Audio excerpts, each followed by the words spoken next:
Folks, glad you made it back. The FBI FD 1023 form lays out how the Bidens received $10 million in criminal bribes to protect Ukrainian energy company Burisma. Joe Biden on tape admitting he threatened to withhold $1 billion in congressionally approved aid to Ukraine until a prosecutor investigating Burisma was fired. According to reports, the FBI corroborated parts of the FD 1023 document before the 2020 election and chose to keep it a secret from the American people. Joining me now is Florida Congresswoman Cammack. It's always great to see you, Congresswoman. If these allegations turn out to be true, the FBI has committed a crime against the American people, in my opinion.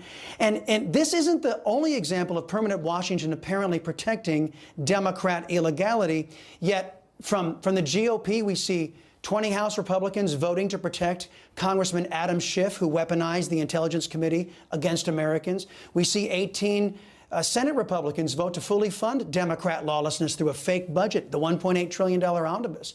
Question, isn't it time the GOP House used the power of the purse to rein in a government that has clearly grown beyond the consent of the governed?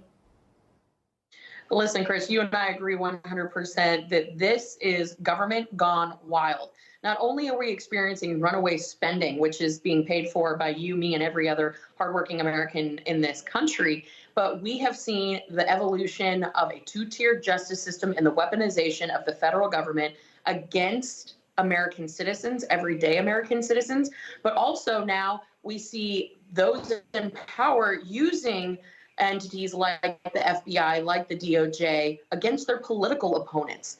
This is absolutely insane. I mean, sitting on the weaponization committee, believe it or not, the ranking member of the weaponization committee is the political fixer for the convicted sex trafficker, Jeffrey Epstein. And last week we had a big hearing, and I couldn't let it go without that being made public. Because think about this, the ranking member for the weaponization committee not only accepted campaign contributions from Jeffrey Epstein, but was his political fixer. This is what we're dealing with up here in Washington, D.C. Exactly. It's letting the fox into the hen. It's letting the fox, pardon the pun, into the hen house when you're allowing Democrats, who are the genesis of all of this corruption, actually continue to rule the roost, if I can carry out the pun. House Speaker Kevin McCarthy, in the meantime, Congressman, is suggesting that the criminal corruption allegations against Joe Biden are now rising to a level of an impeachment inquiry. Meantime, Nancy Pelosi just admitted that Democrats impeached Trump for simply asking questions about Biden's ties to Ukraine. Listen to this. I was very careful about bringing any impeachment forward. But when the president made that phone call in terms of Ukraine, there was no choice. We had no choice. He must be impeached. It looks like, as usual, the Democrats are guilty, Congresswoman, of what they accuse you folks in the GOP of doing. Is there enough unity among Republicans to actually hold Biden accountable for admitting to doing what Democrats falsely impeached Trump for doing? I have yet to come across one of my fellow Republican colleagues who does not worry incessantly about the corruption in the White House and the Biden family.